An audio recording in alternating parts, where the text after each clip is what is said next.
Welcome everybody to update number 55. So yeah, I've bought a fair few films in the last month or so, however long it's been since the last one.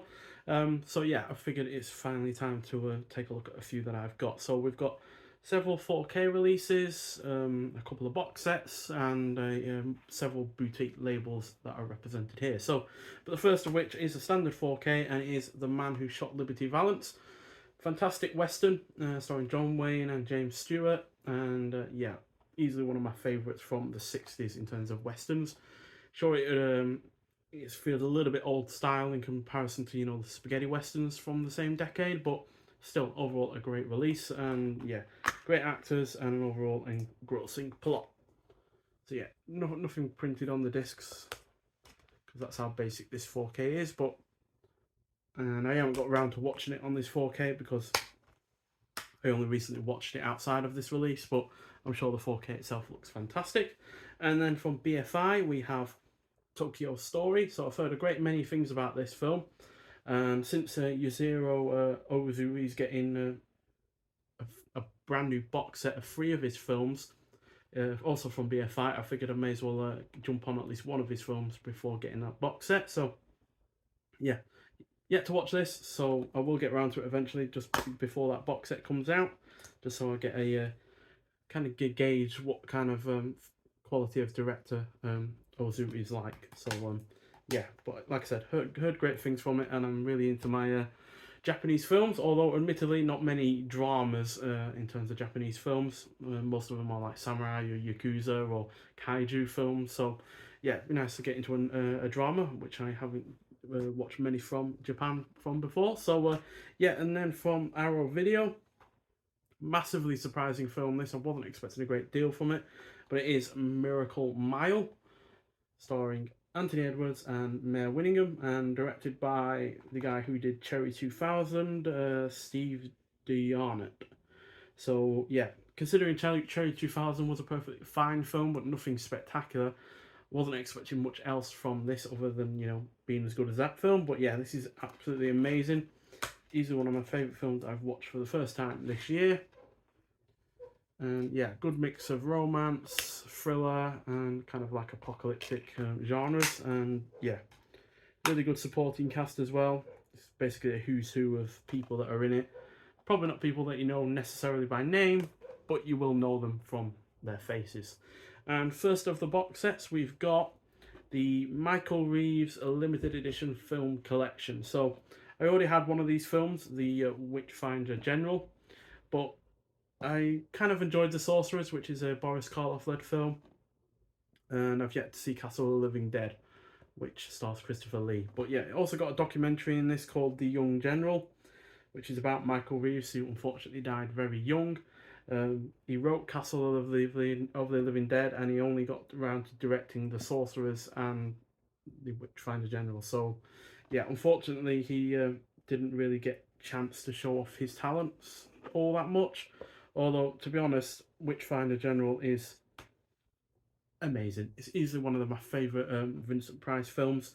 But still, let's look at the first two before that one. So yeah, we've got Castle of the Living Dead and The Young General on this, in this case. Also got Donald Sutherland alongside Christopher Lee in an early role.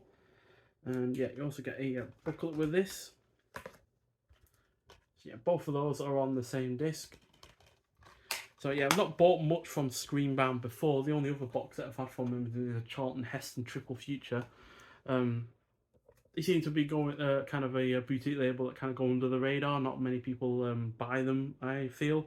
Certainly not seen anyone review them before. So yeah, there is that. And yeah, the book is a conversation with Paul Maslansky. Not sure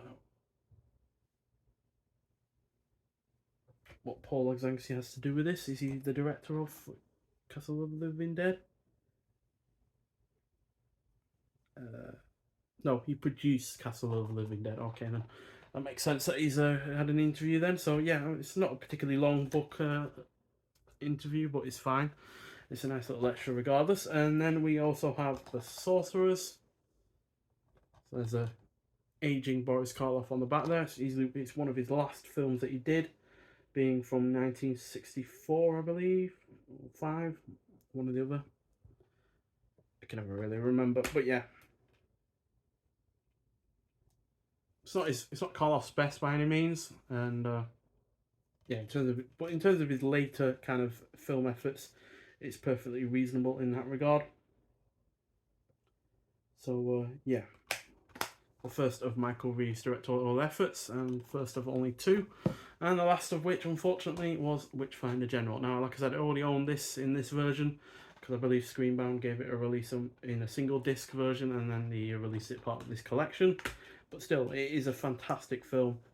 Like I said, Vincent Price is not only the villain in this, like he is in a lot of his films, but he is easily one of his darker villains. He's easily one of the more menacing villains that he's ever been in before. So, yeah, great effort if you've not seen it. If you're a Vincent Price fan, then I do highly recommend that one. And the box itself is at least a hard box, you know, it's not a flimsy one or anything like that. And you've got a bunch of extras on this as well. You've got audio commentary on Witchfinder General. You've got alternate opening and closing credits of Witchfinder General. You've got an alternate scene from the export version for Witchfinder General. You've got Vincent Price on Aspel and Company, The Blood Beast, the films of Michael Reeves, Intrusion, a silent film by Michael Reeves. Then you've got Intrusion with audio commentary. And then you've got Blood Crimes, Witchcraft, The Sorcerer's in overview with Johnny Maines, Image Gallery, theatrical trailers, and like I said, the booklet as well that's going with this. So yeah, this is only £25, which, you know, if you didn't even have Witchfinder General, then it would be well worth the price. But still, it's well worth enough of it for me, especially since it, you know, not only gives me the access to the documentary, but, you know, gives me access to Sorcerers in my collection, and hopefully Castle of the Living Dead will be a good film. And yeah, at the end of the day, it provides support to a quite frankly unknown boutique label in comparison to so many. Speaking of which, a far more famous boutique label, Criterion Collection with All About Eve. Now, yeah, amazing film. Watch this for the first time via this release. So yeah, the 4K digital restoration it's had not only makes the film look great, but it also sounds really good. And yeah, Bette Davis, it makes this film, as far as I'm concerned, it'll be a 4 out of 5 without her, but 5 out of 5 with her. And yeah, she's incredible. I'm not going to open it though, because I accidentally kind of broke it a little bit when trying to get it out. So I'm not going to get it out because the disc will probably fly out and fall under something. But yeah, still an amazing film and a really, really nice release. And then we have a few films from 88 Films, a couple of which were a part of a 2 for 15 deal from HMV, which I've already shown a few films off from before. So yeah, I went back and got some more basically. And yeah, the first of which is Shaolin Mantis. Cool ass cover, quite frankly, as far as I'm concerned. And yeah, it's a slipcover as well, and surprisingly it has all of its limited edition contents, which I was not expecting.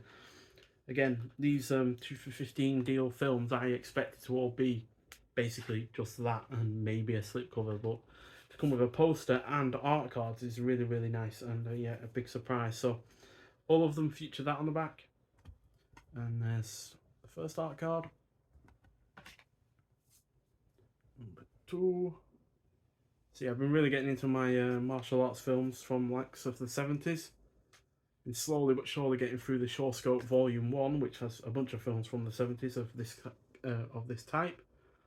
So yeah, figured I'd get into more of them. And then we have the poster, which is a little bit battered. It got ripped a couple of times. I think one on the top and one on the bottom. I think it's just the way that the poster itself was put into the case, so it's a bit of a shame. But still, the posters themselves look fantastic. Pardon me. So yeah, there's the original poster, I believe. And the artwork that we've seen already on the slipcover, which I really, really like. Ooh, must have attacked me itself. Shaolin Mantis. So yeah, really like that art cover. And yeah, that'll go nicely on my wall, even though it is a little bit ripped, like I said, but not too bothered. It at least still conveys the film itself. And then the second film I got in that deal for 2 for 15 was Cyborg. So not far from Van Damme's best film, but since Albert Pune unfortunately died recently, I got into a few of his films this year, and I figured I may as well get at least one of them on Blu-ray. So yeah, got Cyborg. So yeah, Just a standard release, so single disc, like I expected with a lot of these 2 for 15 films from 88 Films, but surprisingly, not all of them were like that. And I also got my first 4K release from 88 Films with Ark of the Sun God. Massive surprise in how fun and entertaining and just all around engrossing this film actually is. It's not particularly great, but it is really entertaining, and yeah, it doesn't stick around for very long. It's only 98 minutes long, and yeah, got a really nice slipcover with it, which is actually fairly solid. It's not flimsy like some are. And yeah, you also get a poster with this and a booklet to go along with the Blu-ray and the 4K. The 4K looks really, really good, by the way. And yeah, there's a couple of amazing car chases in this, which really are like Thunderbirds and Team America, but via a actual live action film with actual people, which basically means miniatures. And yeah, the car chases are hilariously good in a lot of ways. So yeah, the booklet itself comes with a couple of write-ups. So you got the Italian blockbuster Antonio Margheriti and the 80s by Pier Marie Bocci. Then you've got John Steiner, The Man with the Golden Laugh by Pier Marie Bocci. Probably misspelling their name. And yeah. Then you got like a couple of shots from the film and the like as well to go along with it. But then you also get a poster, which is always a welcome addition to my collection, because I regularly swap my posters out. As you'll see, the background looks different to some older videos, and even those older videos will look different to the videos before them, because, like I said, I swap them around a fair old amount. Keeping them out for too long just ruins them. They get damaged or they get sun bleached or anything like that. So, yeah, you get the artwork that comes with the new release itself on the front, which looks pretty good. Then you get this, which I really like. That's really nice. Yeah, it's Italian, but the English dub looks pretty perfect in terms of the dubbing. So I watched it in English only, really. So yeah, but it still looks fantastic. So second to last, another 4K release.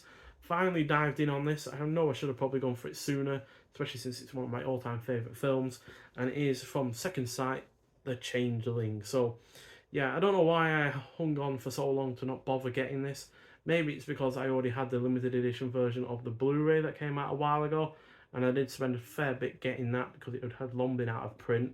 But yeah, still, I think this is well worth getting, especially since, like I said, it's one of my favourite all-time films, horror or otherwise. Take your pick in that regard. So yeah, you get a bunch of art cards with this. They're all plain on the back, so this is just the front. George C. Scott is incredible in this.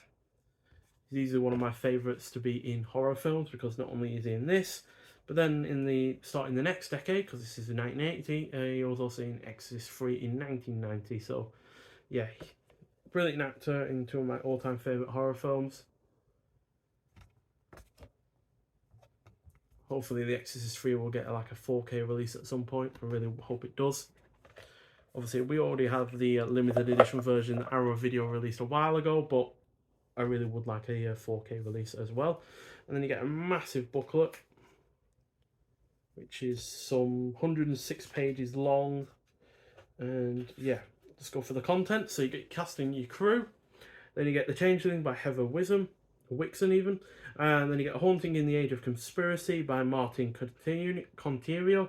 Then you got Of Coal Carts and Car Crashes by Alexandra Hella Nicholas. Fear is Personal, The Changeling as a Masterclass on Influential Scares by Megan Navarro. You got Raging Heart, George C. Scott's Grief, Guilt, and The Gothic by Rich Johnson. A Powerful Presence, a tribute to the music of The Changeling by Rachel Reeves. Fantastic score, by the way. Then you get The Changeling, The Ghost Story as Detective Story by Mikhail J. Coven. Then you get Time Does Not Heal All Wounds, Grief in the Changeling by Shaylee Rowan Legg. And finally, The Changeling, director Peter Medic, on interview by Bob Martin. Then acknowledgements and production credits. So it's a hefty book. It's really a deep dive into the film in several different ways. And yeah, I love it. That ball going down those stairs It's easily one of the most effective things ever in a horror film, as far as I'm concerned. Certainly more effective than any overblown horror film where, you know, you got vomit all going all over or blood and stuff like that. That ball is going tap, tap, tap, and then just stopping on the end of the stairs is just absolutely glorious.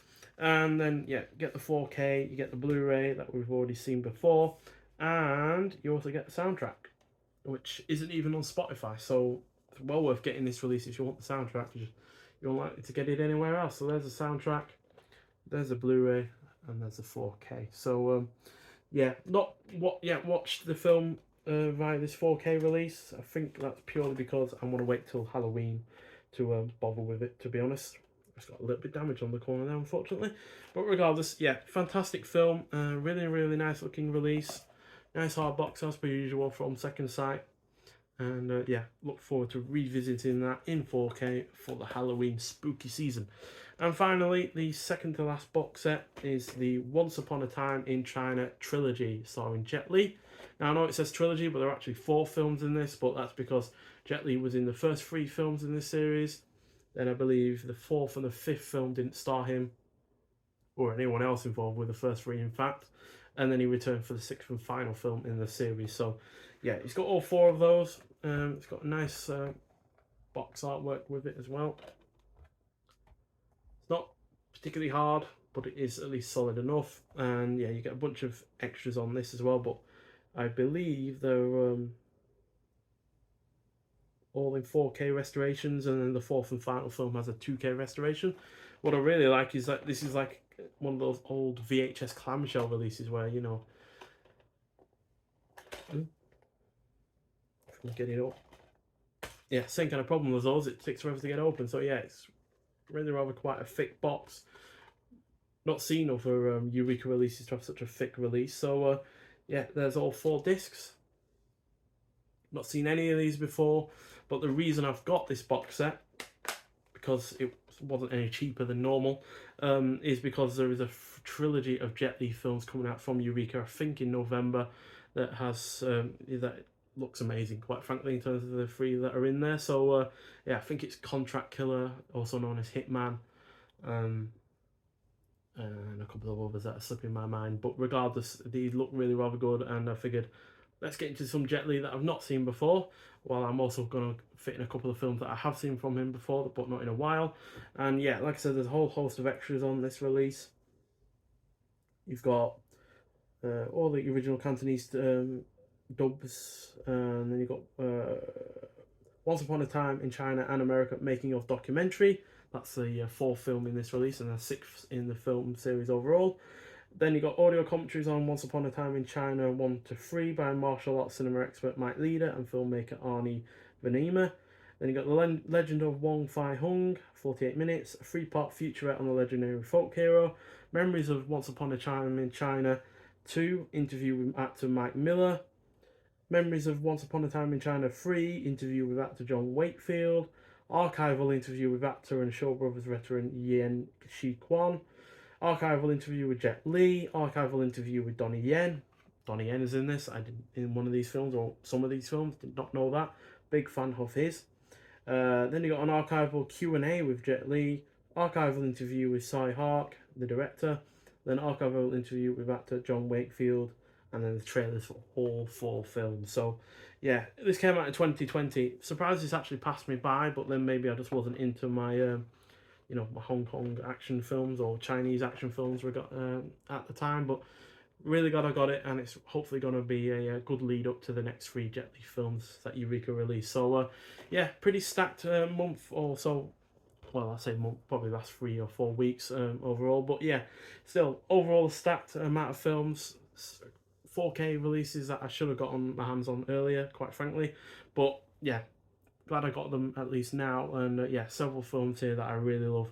The Changeling and All About Eve and Witchfinder General being the 3 main ones. So yeah, but nonetheless, thank you for watching. If you've seen any of these films before, I'd like to hear your thoughts on them.